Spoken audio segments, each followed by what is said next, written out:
Amados irmãos, ovelhas que o Senhor Jesus comprou para si mesmo com o seu próprio sangue, vos saúdo com a graça e com a paz que vem da parte dele. Amém. Eu peço que todos abram as suas Bíblias em Gênesis, capítulo 38. Livro do Gênesis, das origens, do princípio de tudo. Capítulo 38. Nós temos ouvido a exposição deste livro, tão importante para a fé cristã, do povo do Senhor, e tão importante não apenas para a igreja, mas para toda a humanidade. De fato, é um livro que tem um nome muito acertado, é o princípio de fato de todas as coisas.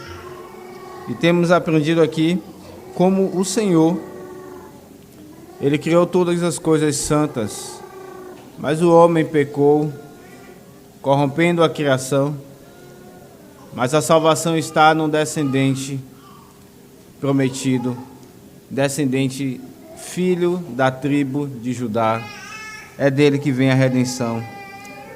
E de forma providencial, hoje leremos um relato tão enegrecido da vida de Judá. Certamente o Senhor tem muitas lições para as nossas vidas neste texto. Eu peço que todos acompanhem, peço que inclusive as crianças acompanhem com atenção a exposição deste texto. Eu lerei a partir do verso 12 até o final do capítulo.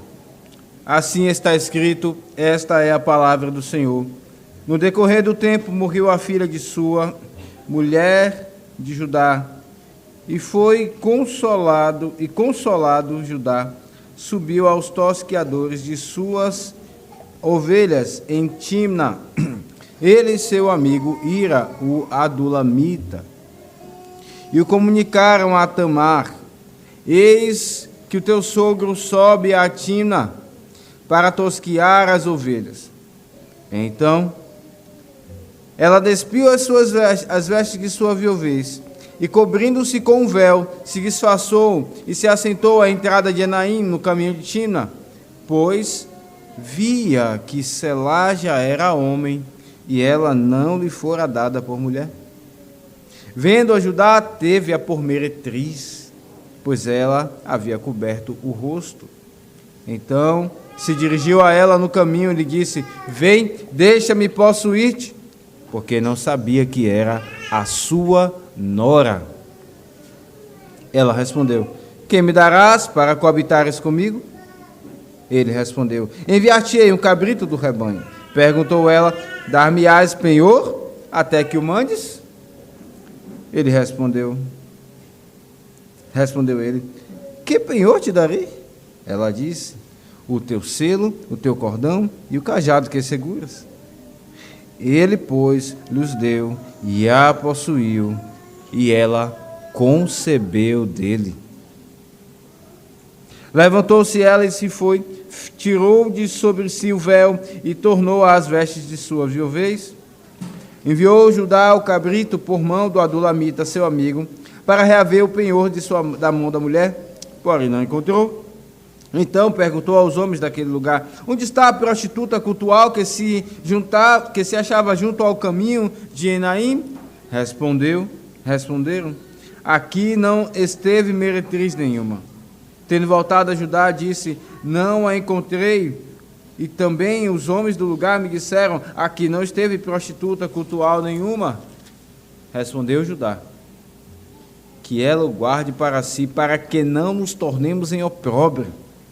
Mandei-lhe com efeito o cabrito, todavia não achaste. Passados quase 3 meses, foi dito a Judá: Tamar, tua nora, adulterou, pois está grávida. Então disse Judá: tirai-a fora para que seja queimada. Em tirando-a, mandou ela dizer a seu sogro: do homem de quem são estas coisas eu concebi. E disse mais: reconhece de quem é este selo, este cordão e este cajado? Reconheceu Judá e disse: mais justa é ela do que eu, porquanto não a dei a selar meu filho, e nunca mais a possuiu. E aconteceu que, estando ela para dar à luz, havia gêmeos no seu ventre. Ao nascerem, um pôs a mão fora, e a parteira, tomando ali, atou um fio encarnado, e disse: este saiu primeiro. Mas, recolhendo ele a mão, saiu outro, e ela disse: como rompeste saída? E lhe chamaram Perez. Depois saiu o irmão, em cuja mão estava o fio encarnado, e lhe chamaram Zera. Amém. Irmãos, vamos mais uma vez orar, suplicar a graça do Senhor para este momento. Bondoso Deus e Pai, Deus da aliança, Deus de toda graça, graça que alcança pecadores, graça que santifica pecadores. A Ti invocamos, ó Deus, mais uma vez neste culto, pedindo do Senhor que sejas conosco, que nos ajude, ó Deus, nesta hora da pregação da Tua Palavra, a pregar com fidelidade esse texto, Senhor, de forma que não só fique claro a todos, mas seja aplicado com verdade e graça aos corações nossos. E que nós, ó Deus, não desprezemos esta palavra, pois que não vem de homens, vem de Ti. E nos esforcemos para contemplar a graça do Senhor.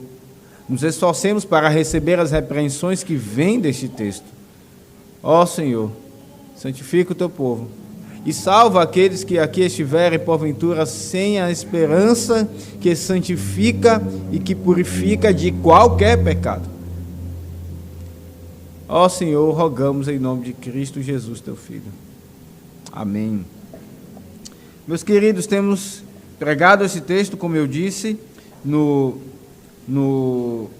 início desse sermão, e temos visto como o Senhor tem aqui agora mostrado a vida de Jacó. Nós vimos isso desde o início do capítulo 37, no verso 2 diz: esta é a história de Jacó. E vemos como a história de Jacó mostra, na verdade, muito de seus filhos. Iremos ver que na vida de seus filhos está a vida de Jacó, por isso o texto nos diz, de fato, a história de Jacó. E o texto nos, então, essa porção do capítulo do texto de Gênesis nos mostra, nos começou mostrando o envolvimento de José com seus irmãos, toda a trama até que ele seja vendido para o Egito. E no meio desta trama, o narrador, inspirado pelo Espírito Santo, nos coloca a vida de Judá. E não é à toa, nós vimos isso. É obrigatório para o leitor bíblico comparar Judá e José. E de fato há muitos contrastes aqui entre Judá e José. Ambos são tentados na área sexual. Acabamos de ler o texto aqui de Gênesis 38.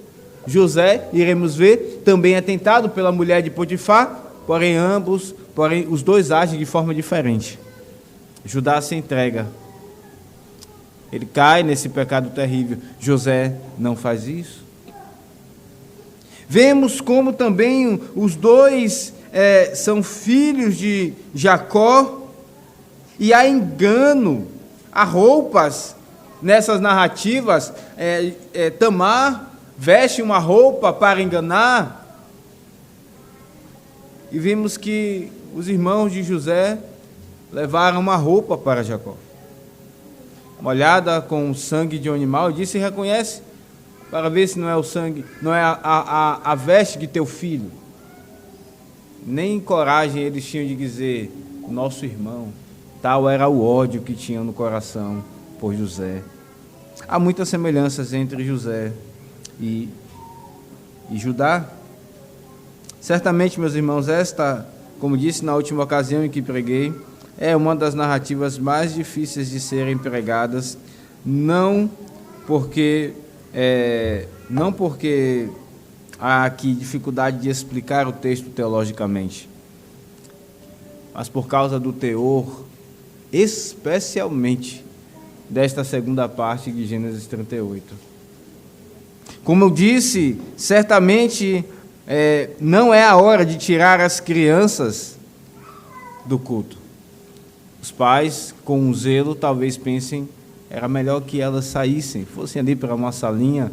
Esse é um assunto de gente grande. Meus irmãos, não tentemos ser mais sábios do que Deus.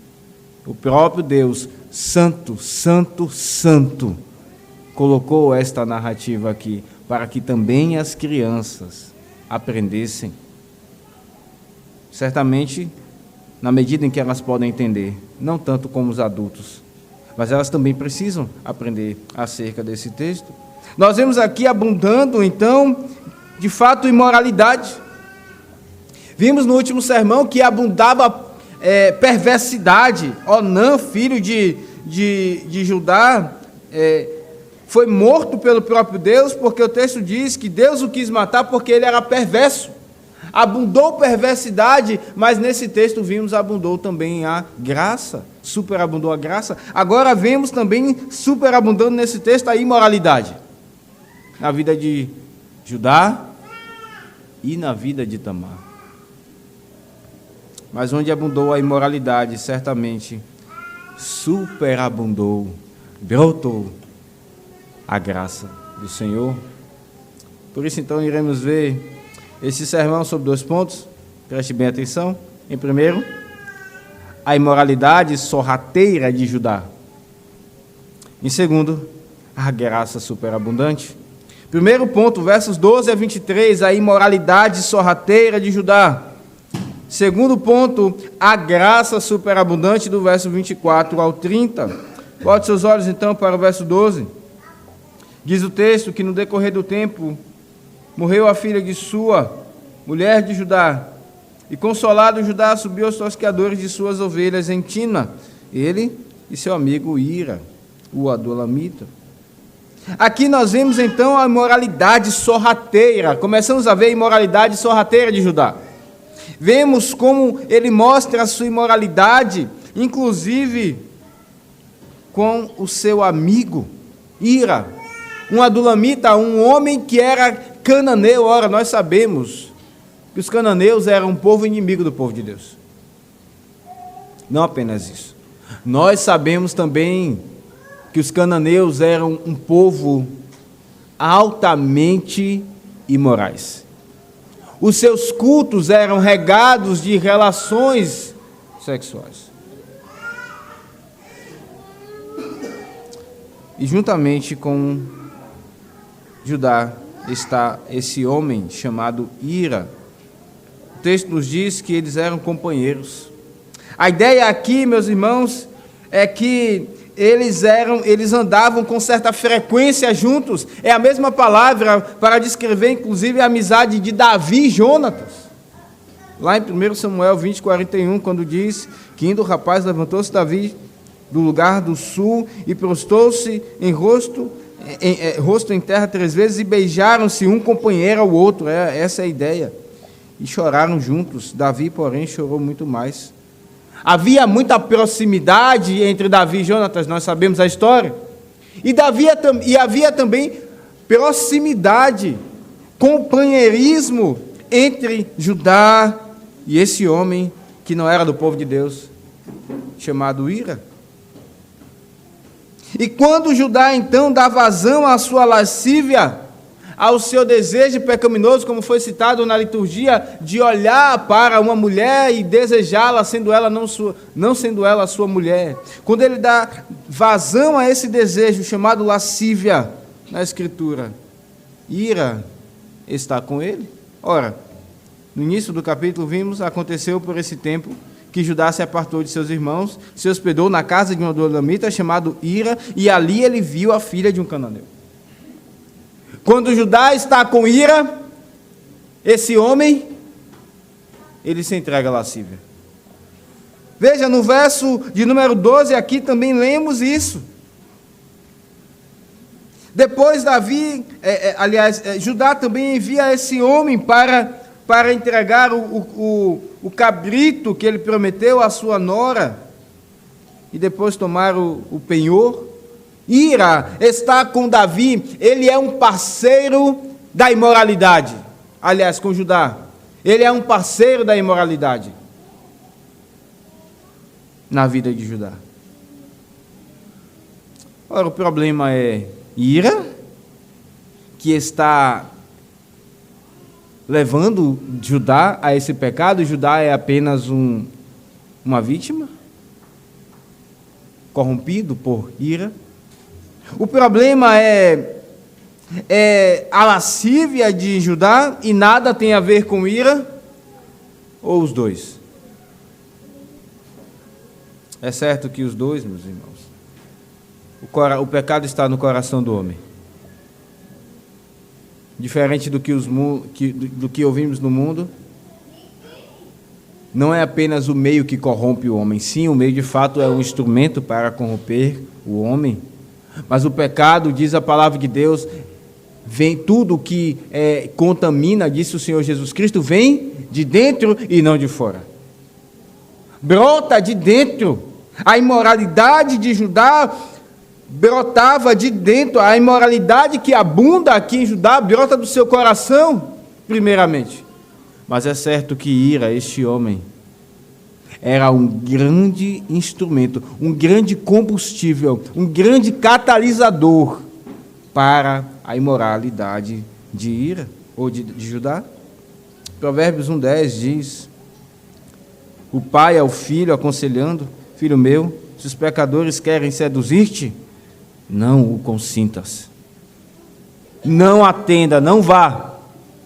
Veja, os pecadores querem de fato te seduzir, mas você tem uma responsabilidade, meu filho, não vá, não consintas. Mas Judá, ele se deu muito bem com este homem chamado Ira, imoral como Judá. E vemos então que Tamar ouve que seu sogro, consolado, está indo agora para tosquiar as ovelhas, que era uma festa. Havia uma festa para esse momento em que chegava o ponto de tosquiar as ovelhas. E então lá vai Judá. Tamar ouve que seu sogro está indo. E ela então age. Ela agora vai dar o troco do engano que Judá deu a ela. Tamar percebe que ela foi enganada. Nós lemos a história na última ocasião. A lei do levirato regia, dizendo que se um homem casasse com uma mulher e este homem morrer, o seu irmão deveria ser dado a ela, para que a descendência continuasse. Isso aconteceu. O primeiro filho de Judá morreu. O segundo filho foi dado a ela. O segundo filho também morreu. E Judá então pensou: essa mulher deve ter algum problema. Eu não vou dar o meu terceiro filho para ela. E ele então inventou uma história. Vá para a casa de seu pai, até que meu terceiro filho seja mais velho. E diz o texto, no verso 14, que ela, no verso 14, pois via que Selá já era homem, e ela não lhe fora dada por mulher. Judá a enganou. E a situação de Tamar era como se fosse uma semi-viúva, porque ela estava presa esperando Selá ser adulto para se casar com ela. Ela não podia casar-se com outro homem. Ao mesmo tempo, ela não era dada a Selá. Sustentada pelos seus pais, certamente Tamar se sentia um peso. Não era mais uma moça jovem. Era uma mulher que havia saído de casa, se casado, enganada, e agora está de volta na casa dos seus pais, sendo sustentada por ele quando deveria estar sendo sustentada pelo seu marido. Ela se sentia um peso, desprezada, e isso faz com que ela haja ela então dá o troco do engano a Judá. Então diz o texto que ela se disfarçou e ela se pôs como uma prostituta. As prostitutas cobriam o rosto naqueles dias. E é por isso que diz o texto no verso 15 que, vendo-a Judá, teve-a por meretriz, ela não sabia que era a sua nora. E Judá então cai no engano, diz o verso 15. Ele cai no engano. Ora, por que Tamar faz isso? Pensando que iria atrair Judá. Porque ela conhecia bem o seu sogro. Nós já vimos, meus irmãos, que infelizmente Judá tinha esse pecado terrível. Ele chega na casa de Hira, ele vê uma mulher e se casa com ela, atraído pelo desejo, com seus olhos cheios de adultério. Era o fraco de Judá. Ele não se segurava diante de uma mulher. Ele era dominado, e isso era conhecido inclusive pela sua nora. Por isso então ela se disfarça, sabendo que se ela ficasse ali no caminho, Judá iria cair nesse pecado.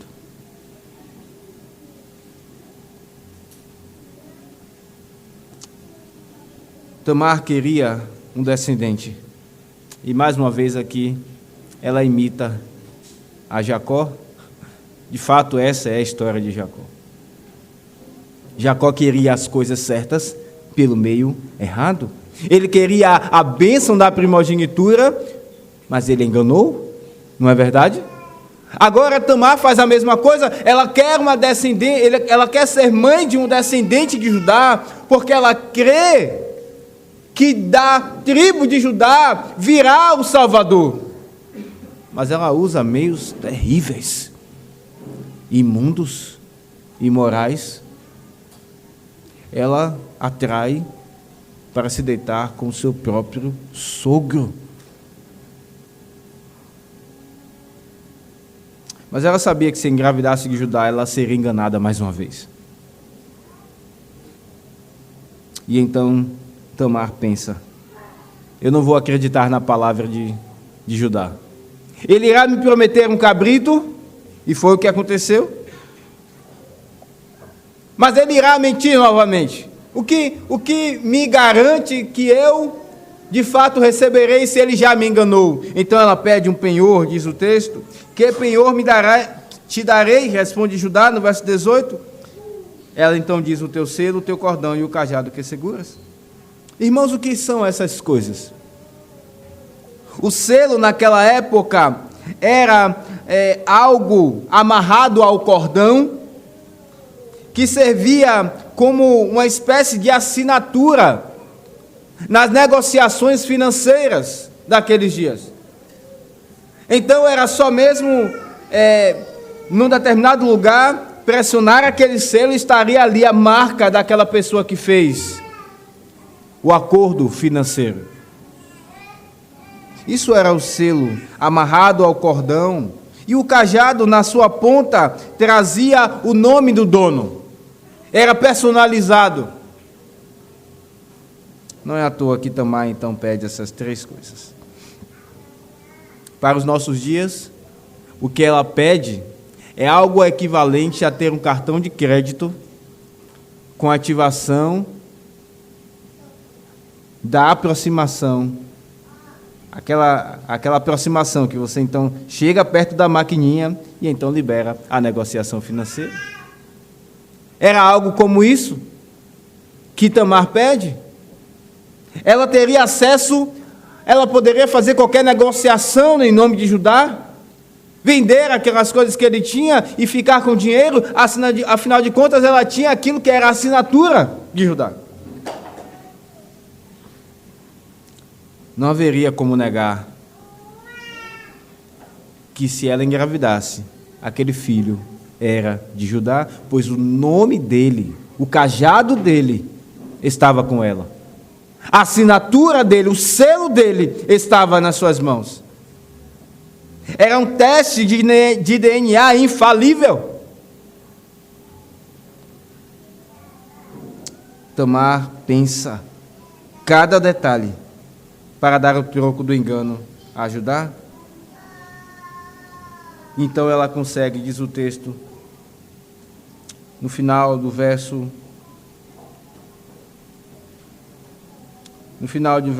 de número 18, e ela concebeu dele a sua própria nora. Era também agora a mãe do seu filho. A mulher do filho de Judá agora também era a mãe do próprio filho dele. Que confusão! Estamos vendo isso, irmãos, no meio da família pactual. Não, esse não é um relato de uma família fora do povo de Deus, de uma família entregue às imoralidades. Esse é um relato da família do povo de Deus, e mais da tribo de Judá.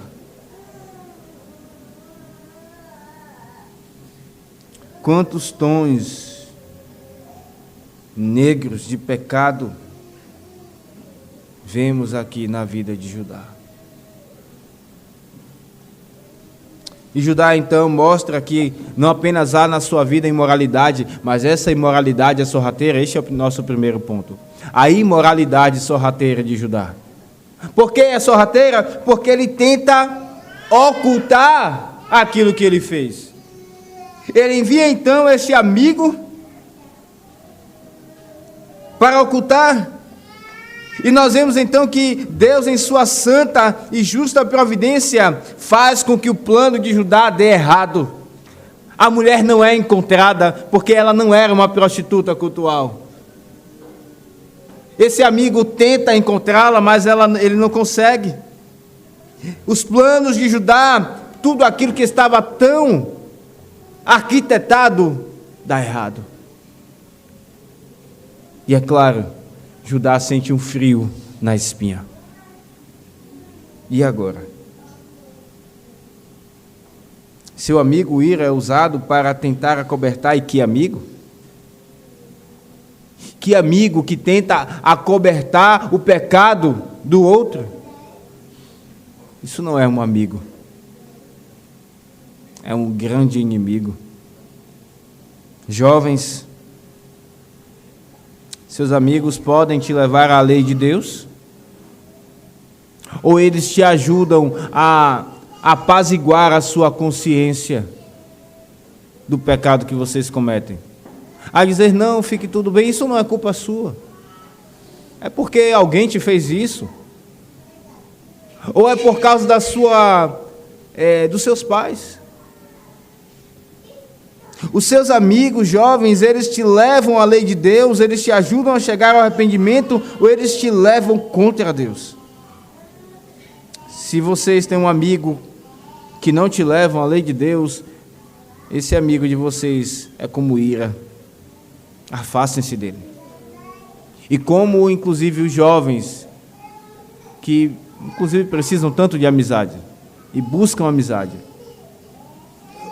por vezes, têm amizades ímpias, abrem os seus corações para descrentes, que não entendem nada do que é a vida espiritual, que não amam o Deus das Escrituras. Isso é julgo desigual. E a Escritura nos ensina que é pecado. Judá estava incorrendo justamente nesse pecado, tentando ocultar a sua imoralidade. Meus irmãos, os homens tentam ocultar os seus pecados. Eles agem como se Deus não visse. Mas Deus estava vendo. Deus viu aquilo que Judá fez com Tamar. Estavam só os dois. Ira era o cúmplice. Ninguém mais sabia. Mas Deus estava com seus olhos bem abertos e viu. E, infelizmente, quando então Ira não consegue encontrar a mulher, era a ocasião para ajudar a se arrepender do seu pecado. Mas Judá não faz isso. Veja no verso 23, ele diz assim, que ela o guarde para si, para que não nos tornemos em opróbrio. Judá está preocupado com a sua imagem apenas, para que ele não seja envergonhado apenas. Mais uma vez, aqui de fato é a história de Jacó, porque foi exatamente o que Jacó fez quando Diná foi abusada. E ao invés de ser um pai protetor, tendo seus filhos ido lá e dizimado os siquemitas, Jacó fica preocupado com a sua imagem. E agora, como eles me tratarão? Aqui está, mais uma vez, de fato, Jacó na vida de Judá. Judá não está preocupado com o que Deus vê, ele está preocupado com o que os homens veem. Se os homens não virem, está tudo certo. Ele está tranquilo. Meus irmãos, quanta imoralidade sorrateira na vida de Judá. Mas apesar disso, nós vemos a graça superabundante. Este é o nosso segundo ponto. A graça superabundante na vida de Judá. Verso 24 até o final diz: passados quase 3 meses, foi dito a Judá: Tamar, tua nora, adulterou, pois está grávida. Então disse Judá: tirai-a para fora, para que seja queimada. E aqui nós vemos, antes de percebermos a transformação na vida de Judá, o seu pecado ainda. Aqui nós vemos uma injusta hipocrisia na vida de Judá. Ele nem desconfia que isso pode ser um boato inventado acerca de sua nora, aquela que casou com o primeiro filho e depois com o segundo filho, aquela que ele conhecia. Ele nem mesmo desconfia. Será isso verdade? Tamar? Ele não desconfia. Ele nem mesmo se lembra do que ele fez. Judá tem culpa no cartório, mas isso não passa pela sua memória.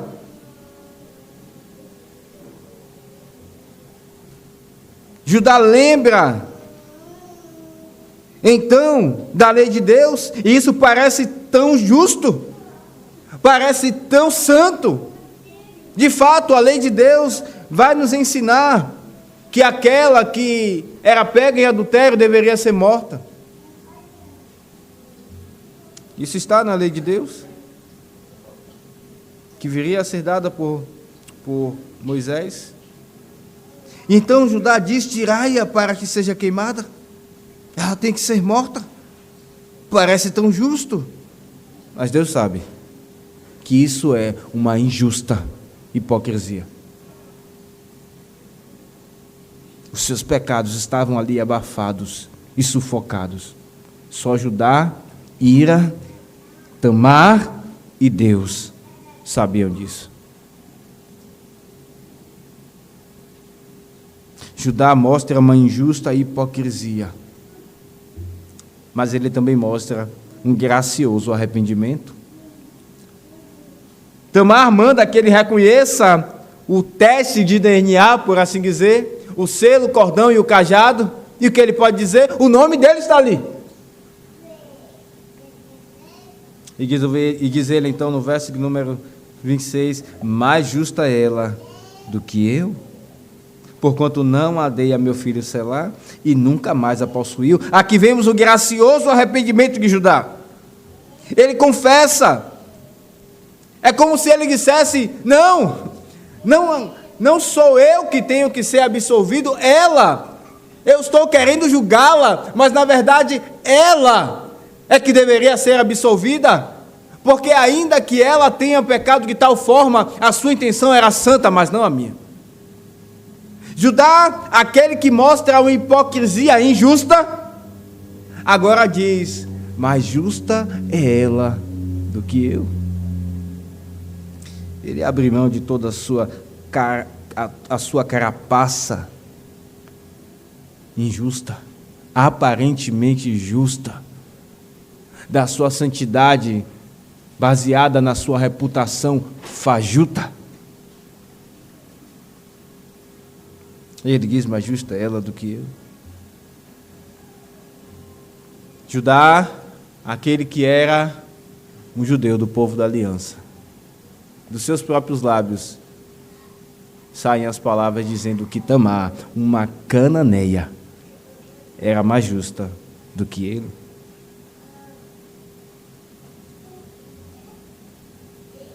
E diz o texto no verso 26, meus irmãos, mostrando que de fato ele se arrependeu e nunca mais a possuiu. Essa frase curta nos mostra que nunca mais Judá se deixou dominar pelos seus impulsos sexuais. Nunca mais. Isso foi de fato terrível contra a vida de Judá. Foi vergonhoso. Mas o Senhor usou tudo isso para que ele se santificasse e que ele largasse esse vício terrível. Nunca mais Judá a possuiu. Nós vemos então aqui, meus irmãos, o gracioso arrependimento de Judá, mostrando de fato aqui que a graça superabunda. Judá, um homem dominado pelos impulsos sexuais, os deixa pela graça que superabunda. E no verso 27 ao 30, mostra-nos então a graça do descendente. Diz o texto que aconteceu que, estando ela para dar à luz, havia gêmeos no seu ventre. E ao nascerem, um pôs a mão fora, e a parteira, tomando, lhe atou um fio encarnado, e lhe disse: este saiu primeiro. Mas recolhendo ele a mão, saiu o outro. E ela disse: como rompeste saída? E chamaram Perez. Depois lhe saiu o irmão, em cuja mão estava o fio encarnado, e lhe chamaram Zera. Nós vemos aqui então, nesta graça superabundante, a graça do descendente. Diz o texto que aconteceu, ou seja, passaram-se os dias. A ideia aqui é que os dias passaram mais uma vez, mas não vem mais pecado sendo mencionado. Agora a graça da descendência. Judá não tem mais pecado. E vemos aqui que Deus então abençoa Tamar. Diz o texto que ela se achou grávida e havia gêmeos no seu ventre. Deus não apenas abençoa, é verdade que o cenário é terrível. O cenário é imundo, tanto da parte de Judá quanto de Tamar, mas apesar disso, apesar de abundar a imoralidade, nós vemos que Deus abençoa com a fertilidade a Tamar. Ela fica grávida não apenas de um filho. Diz o texto que havia gêmeos, 2. Deus abençoa com 2 filhos ao mesmo tempo. E eles descobrem isso. Naqueles dias não tinha ultrassom, nem um aparelho mais sofisticado. Se descobria mesmo era na hora do parto. E eles descobrem que são gêmeos. Conta a graça. E aqui vemos então que Zera, o primogênito, coloca a mão e a parteira amarra um fio encarnado, ou um fio vermelho, em sua mão, diz o texto. Mas depois Zera volta e Perez é quem sai. E mais uma vez nós mostramos, meus irmãos, o texto mostra que a salvação e a graça do Senhor não está pelo braço do homem. Mais uma vez, não é o primogênito o escolhido, é o segundo. Essa de fato é a história de Jacó. Aquele que não era o primogênito, mas foi escolhido pelo Senhor. Perez é aquele que vem para ser abençoado pelo Senhor. E diz o texto, a parteira olha aquela cena e diz: como rompeste saída? Ela se impressiona. Talvez nunca tenha visto aquela cena. E de fato, meus irmãos, O nome Perez significa irromper, sair, brotar. E de fato, não apenas aqui, nesta cena, há o que se impressionar. 6 gerações depois de Perez, vem Boaz. E algumas gerações depois, Davi. E depois, outras gerações, o filho de Davi. Aquele de onde viria a salvação. Descendente de uma cena terrível e imoral.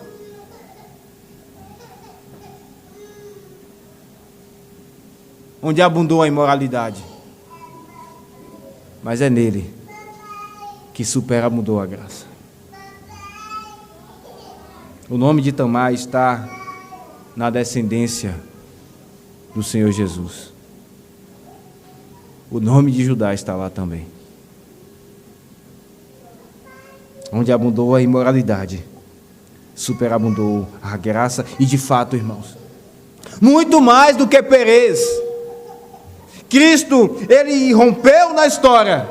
O verbo de Deus encarnado, Deus mesmo, veio ao mundo. Aquele que era fora do tempo, passou a fazer parte do tempo.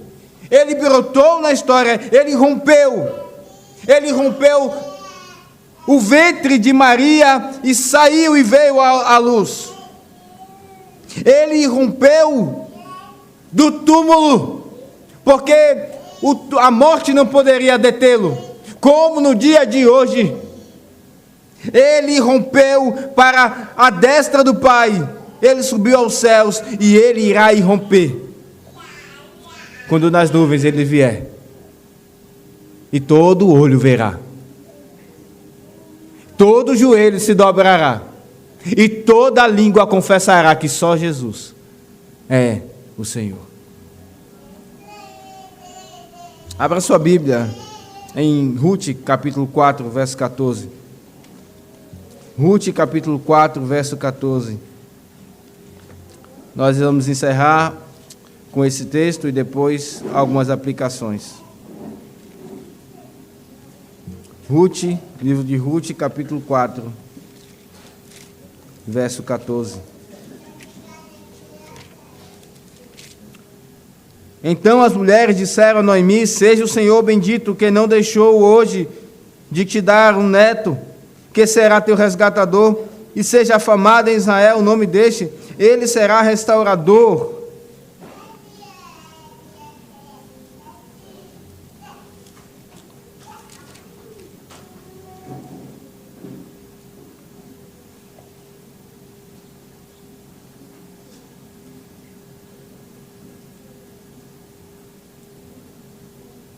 Aliás, antes, irmãos, perdoe. O verso de número 12. Seja a tua casa como a casa de Perez, que Tamar teve de Judá, pela prole que o Senhor te der desta jovem. E antes mesmo, os descendentes, aqueles que veem ali o casamento de Ruth, eles lançam sobre ela a bênção de Raquel e de Lia, no verso 11. Tão quanto Raquel e Lia, Tamar se torna bem-aventurada no meio do povo do Senhor. Por causa não dela, e nem mesmo de Judá, mas por causa do Senhor Jesus, o descendente de Judá. Irmãos, que texto, onde vemos aqui a bondade, a imoralidade abundando. Mas apesar dela, vemos a graça superabundando. Mas quais aplicações nós devemos levar às nossas vidas diante desse texto? Porque esse texto não trata apenas de Judá. Judá somos eu e você. Talvez você olhe para a vida de Judá e diga: como Judá pôde fazer isso? Que coisa terrível. Eu nunca faria isso. Será? Será?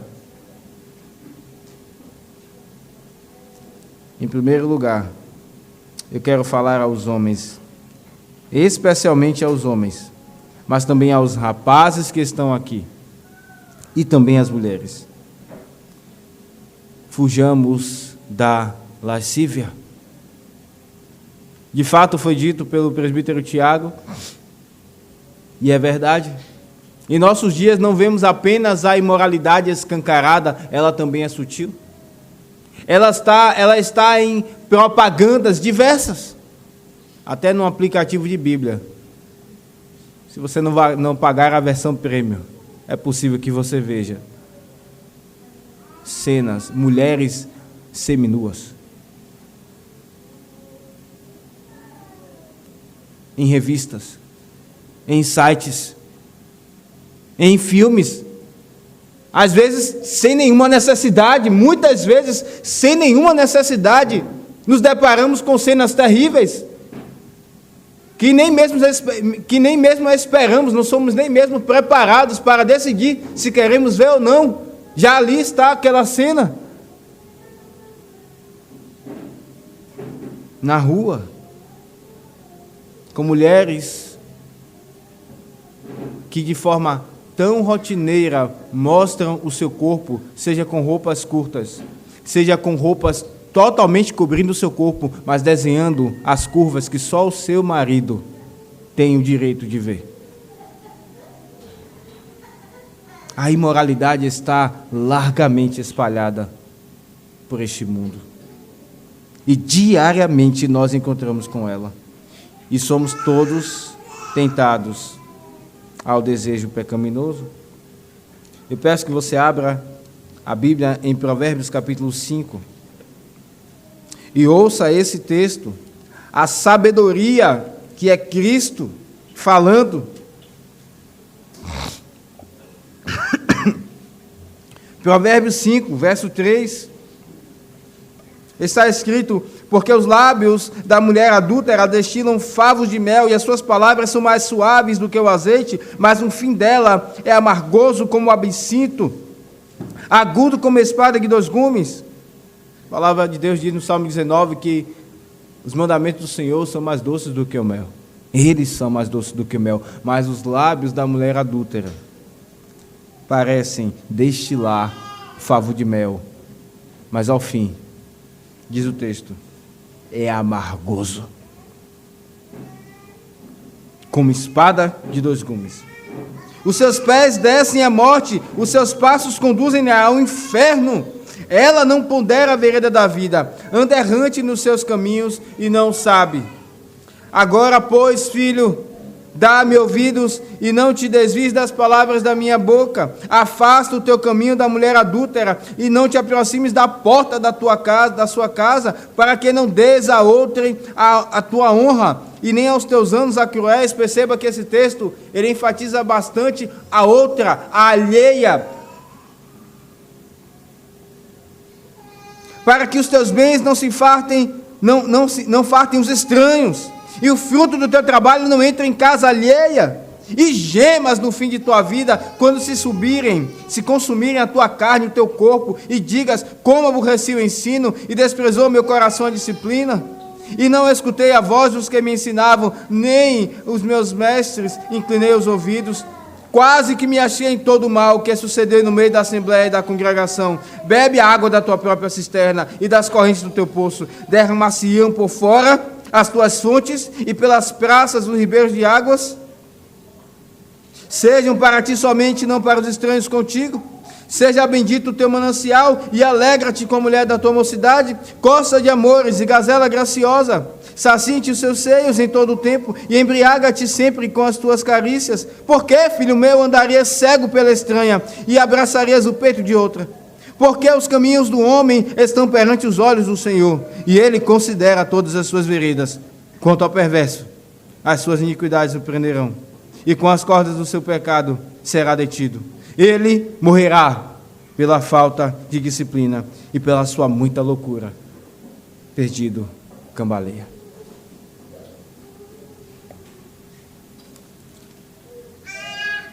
Conheci um parente que ganhava muito bem,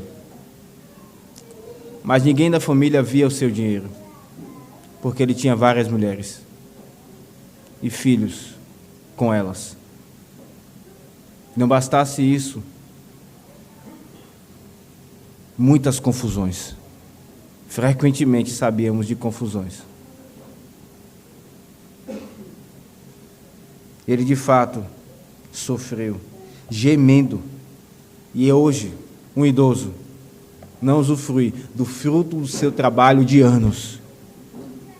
Poderia estar muito bem, viajando, e tendo aberto até um negócio, trabalhando menos, mas ele não pode, porque todo o seu dinheiro foi gasto na imoralidade. Ele aborreceu o ensino. Ele experimentou como isso, na verdade, não é doce, mas é um absinto. Ah, meus irmãos, ouçamos a palavra da sabedoria. Como é bom estar em casa e ter o prazer do lar daquela esposa que nos ama e cuida de nós diariamente. Sabendo dos nossos pecados, ela nos ama e cuida dos filhos que temos com ela. Mas como é terrível desprezar tudo isso e lidar com uma mulher estranha, uma mulher que não convive conosco, ou um homem que não convive. A palavra de Deus está falando a mim e a você hoje, como isso é loucura, e quanto traz consequências terríveis, levando inclusive até a morte. Porque Deus vê. O pecado de Judá é o meu e o seu pecado quando olhamos para alguém que não é o nosso cônjuge e desejamos no coração. O nosso nome é Judá. Nenhum de nós pode escapar deste pecado. Podes perder o carinho da tua companheira. Os teus anos de trabalho vão para uma casa estranha. Brigas. E você, sobretudo, encontrará Deus como adversário. Porque Ele não irá aliviar. Que o Senhor tenha misericórdia de nós. A palavra de Deus nos chama ao arrependimento verdadeiro, como Judá, que deixou a lascívia. Apesar de tudo que Judá fez, diz o texto que ele nunca mais possuiu Tamar. É verdade que esse pecado, sendo um pecado viciante, por vezes não é deixado dessa forma. Mas é certo que aquele que é alcançado pelo verdadeiro arrependimento, ele irá deixar, ainda que aos poucos, esse pecado. Como você tem lidado com a lascívia? Não vá deixando para lá, porque ninguém está vendo. Deus está vendo. Se arrependa, é um pecado que Deus está vendo. Busque a santidade em Cristo Jesus, o descendente de Judá. E se você então tem levado essa tentação perante o Senhor, tenha a esperança de ser liberto como Judá, porque Cristo veio para irromper as correntes desse vício terrível. Ele, muito mais do que Perez, irrompeu na história, e ele é a manifestação do poder de Deus. Isto é o Evangelho, temos visto em Romanos. É o poder de Deus para a salvação de todo aquele que está crendo. Nenhum homem ou mulher pode dizer: eu nunca poderei ser liberto desse vício, porque Cristo é poderoso para isso. Se abunda a imoralidade neste mundo, nele, de forma doce e maravilhosa, superabundou a graça. Como isso é maravilhoso e libertador, irmãos. Busque os meios de graça para isso. Onde você encontrará Cristo? Busque amizades santas. Busque ter amizades que inclusive você possa confessar como você tem lidado com esse pecado, para que você seja ajudado. Busque aconselhamento bíblico e não se submeta a esse pecado. Porque se você é crente, Cristo já nos libertou dele. Não temos que nos submeter como reféns a esses pecados. Se verdadeiramente, se vocês conhecerem a verdade, disse o Senhor Jesus Cristo, a verdade vos libertará. Essa aqui é uma grande aplicação. Pais, falem aos corações de seus filhos, rapazes. Tão cedo eles serão despertados quanto ao genuíno desejo de ter uma esposa. Isso não é pecado, irmãos. Às vezes temos dificuldade de, inclusive, trazer isso ao púlpito. É Deus mesmo quem coloca isso. E se vocês não falarem com seus filhos sobre isso, eles irão falar com outras pessoas acerca desse assunto. Porque eles não poderão negar aquilo que está nele.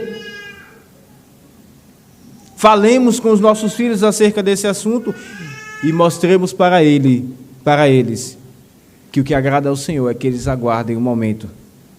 Assim como Cristo se guardou para a noiva, que é a sua igreja, eles aguardem o momento em que terão a sua esposa. E então, vivam em santidade e castidade de coração. Última aplicação.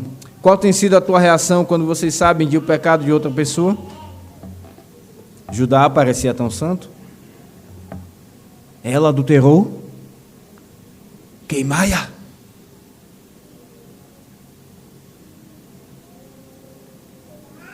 Meus irmãos, muitas vezes nós reagimos na força da nossa própria justiça. E como Deus envergonha Judá aqui? Porque foi exatamente ele que havia se deitado com Tamar. Muitas vezes nós dizemos, tem que sofrer mesmo. Mas é por causa da nossa própria justiça, o nosso braço, e como esse texto ele acaba com a justiça própria do homem. O que vai ser eleito não é o primogênito, Zera, é Perez, o segundo filho.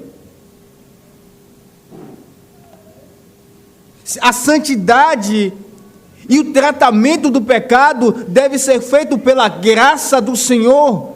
Não é fazer vistas grossas, não é deixar de tratá-lo, mas é tratar com graça e misericórdia. E quantas vezes nós tratamos os pecados dos outros com uma régua terrível e impiedosa. E se fosse nós? Era o mesmo tratamento? Certo que não. Ah, como esse texto nos mostra a graça superabundante. Qualquer um de nós pode cair nesse pecado. Que Deus nos livre. Mas qualquer um de nós somos tão pecadores quanto Judá. E se você acha que não, se acende uma lâmpada, você precisa conhecer mais o seu coração pecador. Mas a graça superabundante nos livra. Ela tem nos livrado.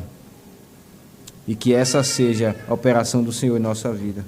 Aqui vemos, irmãos, a imoralidade, sim, certamente abundando na vida de Judá e de Tamar.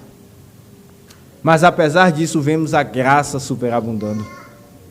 Como isso nos ensina e nos enche de esperança para lidar com esses pecados e outros mais viciosos que os crentes enfrentam.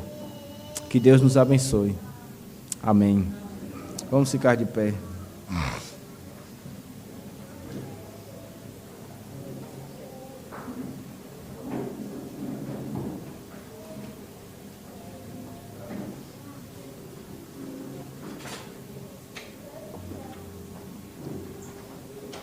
Senhor Deus,